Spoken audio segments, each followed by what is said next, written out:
કેટલા સરસ આપણે સારી નિંદર પછી ઉઠ્યા હોઈએ, ભગવાનને પ્રાર્થના કરીને, જે પણ ભગવાનના સ્વરૂપમાં આપણે માનતા હોય એમની મૂર્તિ યાદ કરીને નામ સ્મરણ થોડું કરી પછી કંઈક સારા વિચારો, દિવસમાં આ 2-4 સારા કામ કરવા છે એ સંબંધી કોઈ વિચાર, એકાદ નિર્ણય લઈને આપણે બહાર નીકળીએ પલંગમાંથી. ત્યાં આવો થોડો કચરો ભેગો કરાય. આમાંથી ટાઈમ બચાવશો એટલે પરિવાર માટે તમને ટાઈમ મળશે. જોઈન્ટ ફેમિલી હતા, એમાંથી ન્યુક્લિયર ફેમિલી થઈ ગયા, એમાંથી અત્યારે વાયર્ડ ફેમિલી થઈ ગયા. જોઈન્ટ ફેમિલીમાં 3 પેઢી ભેગી રહેતી હતી, હવે નથી રહી શકતા. ટાઈમ કન્સ્ટ્રેન્ટ એટલે સ્પેસ કન્સ્ટ્રેન્ટ તો આપણે સમજી શકીએ છીએ. શહેરોમાં ફ્લેટ નાનો હોય, બીજું ત્રીજું. ન્યુક્લિયર ફેમિલી થઈ ગયા.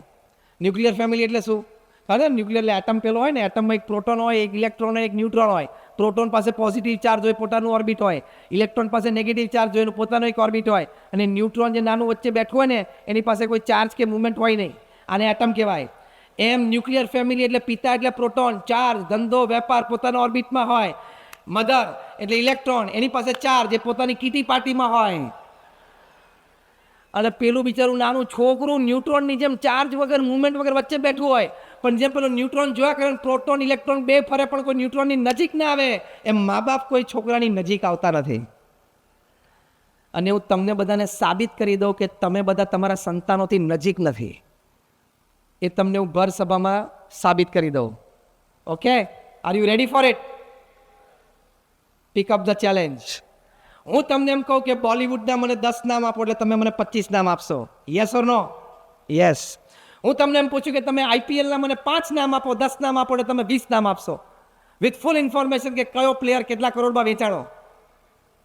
પણ જો ત્રીજો પ્રશ્ન પૂછું કે તમારા સંતાનો કોની સાથે હરે ફરે છે, હળે મળે છે અને એના મિત્રો કોણ છે, એવા તમારા સંતાનોના 10 મિત્રોના મને તમે નામ આપો, તો તમે મેજોરિટી ઓફ ધેમ 99.9% ફેલ થશો. છાતી ઉપર હાથ મૂકીને હાથ ઊંચો કરો કે હું ફેલ થયો. છાતી ઉપર હાથ મૂકીને કન્ફેસ કરો, અહીંયા સુધારવા માટે આવ્યા છો. ચલો કન્ફેસ કરો કે મને મારા સંતાનના 10 મિત્રના નામ નથી આવડતા. હા કે ના? જો ઘણા બધા હાથ ઊંચા કર્યા, તો હવે મારે જે કહેવાનું છે કહી દઉં. શરમ નથી આવતી?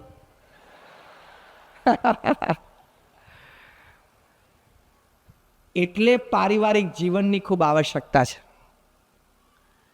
પરિવાર માટે સમય આપવો, ક્વોલિટી અને ક્વોન્ટિટી ટાઈમ આપવા, એટલે તમે પરિવારને સ્નેહ પણ આપી શકો અને સંસ્કાર પણ આપી શકો. બંનેની આવશ્યકતા છે. એની માટે પ્રમુખ સ્વામી મહારાજે એક સરસ વાત કરી. પ્રમુખ સ્વામી મહારાજે કહ્યું કે દરેક પરિવારે ઘર સભા કરવી જોઈએ. આજના પ્રવચનમાંથી, આ કાર્યક્રમમાંથી તમને કોઈ વાત યાદ ના રહે, પણ આ એક વાત યાદ રહે તો તમને બધી વાત યાદ આવી ગઈ. પ્રમુખ સ્વામી મહારાજનું આ હૃદય અમૃત અનુભવવાણી. પ્રમુખ સ્વામી મહારાજે પૃથ્વી ઉપર ઘણા મોટા કાર્યો કર્યા. દિલ્હીમાં અક્ષરધામ બનાવ્યું, અમારા જેવા 1100 સંતોને દીક્ષા આપી, 1300 થી વધારે સંસ્થા ઊભી કરી.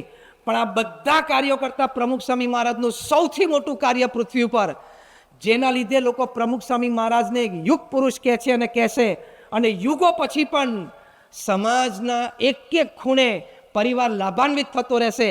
એ એમની વાત છે ઘર સભા. એ ઘર સભા એટલે શું? તમારે પરિવારજનોએ અઠવાડિયામાં 2 વખત, જે તમે 3, 4, 5, 7 પરિવારજનો પરિવારમાં સાથે રહો છો, એ રાત્રે 25-30 મિનિટ માટે સાથે બેસો. Without the help of the dinner plate, without the help of the TV set. કેવળ આધ્યાત્મિક સેશન માટે પહેલી 5 મિનિટ ભગવાનનું નામ સ્મરણ કરો. તમને જે પણ ભગવાનના સ્વરૂપમાં શ્રદ્ધા હોય એનું નામ સ્મરણ કરો. પછી 10 મિનિટ તમે રામાયણ, મહાભારત, ભાગવદ્ ગીતા, શ્રીમદ ભાગવત જેવો ગ્રંથ વાંચો. પછી 5 મિનિટ એક્સપિરિયન્સીસ શેર કરો, શું વાત ગમી, શું વાત સારી લાગી. અને રોજ જુદા જુદા પરિવારજનોએ વાંચનનો કાર્યક્રમ રાખવાનો. અને પછી 5-10 મિનિટમાં ડેઝ હેપનિંગ્સ તમે શેર કરો કે આજે કોને શું વાત, સંતાનોને સ્કૂલ કોલેજમાં કોઈ પ્રસંગ હોય, તમારે કોઈ પ્રસંગ ફેમિલી સાથે શેર કરવો હોય. પ્રમુખ સ્વામી મહારાજ અને ઘર સભા કહેતા, અને પોતે કહેતા પોતાના વિશાળ અનુભવ પરથી કે ઘર સભાથી વિશ્વ શાંતિ થશે. અને આજે વાત તમને બધા પાસે અમે એક સોનાના થાળમાં 32 પકવાન પીરસીએ છીએ કે તમે આ ઘર સભાનો પ્રયોગ અઠવાડિયામાં 2 વખત ચાલુ કરો, અને 6 મહિના તમે જુઓ, તમારા પરિવારમાં સંવાદિતતા વધશે. સાસુ વહુના ઝઘડા હશે તો એ મટી જશે. ભાઈ ભાઈ વચ્ચે વિખવાદ હશે તો એ દૂર થશે, બાપ અને બેટા વચ્ચે કોઈ ગેરસમજ હશે તો એ મટી જશે. આવા હજારો પ્રસંગો બીએપીએસ સંસ્થામાં જે પરિવારો જોડાયેલા છે ને ઘર સભાથી લાભ થયેલો છે, એ પ્રસંગો એની અનુમતિ લઈને અમે નામ ગામ સાથે ઘર સભા નામની પુસ્તિકામાં પ્રકાશિત કર્યા છે. આવા લાભ તમને થશે. This is life is beautiful. Otherwise, with 5 factories in Ankleshwar and a divorce in your life, you are a divorcee and a failure, not a successful businessman. અંકલેશ્વરમાં 5 કારખાના હોય પણ તમે છૂટાછેડા લીધા હોય તો તમે જીવનમાં ફેલિયરનું ટેગ લાગશે, સક્સેસનું ટેગ નહીં લાગે. અંકલેશ્વરમાં તમારા 10 કારખાના હશે પણ તમારા દીકરા સાથે તમારે સંવાદિતતા નહીં હોય અને દીકરો અને દીકરાની બહુ જુદા રહેતા હશે અને બોલવાના સંબંધ નહીં હોય તો તમારા 10 કારખાના માટે તમને સક્સેસનું ટેગ નહીં લાગે. સમાજ તો એમ જ કહેશે કે 10 કારખાનામાં 1500 કર્મચારીઓને સાચવી શક્યો પૈસા આપીને, પણ દીકરાને દીકરાની વહુને ના સાચવી શક્યો. એ ટેગ તો લાગશે જ. સો અંગ્રેજીમાં કહેવત છે, even if you won the hall world but if you loose your family you are a loser. તમે દુનિયા જીતો પણ પરિવારને ખોઈ બેસો તો તમે લૂઝર જ છો. એટલે પ્રમુખ સ્વામી મહારાજ ઘર સભાનો આગ્રહ રાખતા હતા અને આ મહાપુરુષોના વિચારો સાથે સંમત છે. ડૉક્ટર એપીજે અબ્દુલ કલામને આ ઘર સભાની ખબર નહોતી. પોતે વિચારશીલ વ્યક્તિ, દુનિયાની 48 યુનિવર્સિટી એમને માનદ પીએચડી અને ડીલીટની ડિગ્રી આપી છે અને engineer, scientist, people's president, missile man of India. એમણે પોતાને પ્રમુખ સ્વામી મહારાજ સાથેની મુલાકાતો અનુભવ માટેનું પુસ્તક લખ્યું છે ટ્રાન્સેન્ડન્સ. એનું સબટાઇટલ છે માય સ્પિરિચ્યુઅલ એક્સપિરિયન્સીસ વિથ પ્રમુખ સ્વામી મહારાજ. એ પુસ્તકમાં એમણે જ્યારે પ્રમુખ સ્વામી મહારાજને અર્પણ કરવા આવ્યા અને લોકાર્પણ સમારોહ સારંગપુરમાં યોજાયો ત્યારે એમણે બહુ જ સરસ વાત કરી. એમણે કહ્યું કે આપણે વિશ્વ શાંતિની વાત કરીએ છીએ, કેવી રીતે થાય? તો કે beauty of character gives harmony in the family. Harmonized families, they come together to make society strong. Strong societies come together to bring law and order in the nation. Such nations come together to bring world peace. એટલે શું? ચારિત્રનું સૌંદર્ય પરિવારમાં સંવાદિતતા લાવે છે. સંવાદિત પરિવારો ભેગા થાય એટલે સમાજ સબળ થાય છે. સબળ સમાજો ભેગા થાય એટલે દેશમાં ન્યાયતંત્રની વ્યવસ્થા ગોઠવાય છે, એટલે કે લો એન્ડ ઓર્ડર. અને આવા દેશો ભેગા થાય એટલે વિશ્વ શાંતિ સ્થપાય. એટલે વિશ્વ શાંતિ ચારિત્ર વ્યક્તિગત જીવનમાં આવે એનાથી આવે છે. એ આ ઘર સભાથી પ્રાપ્ત થાય છે.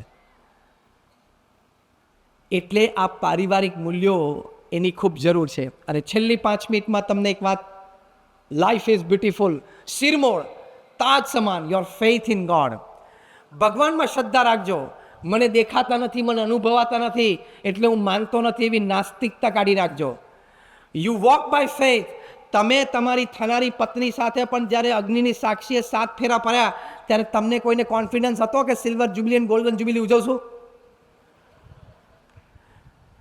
It was walk not of logic, it was walk of faith.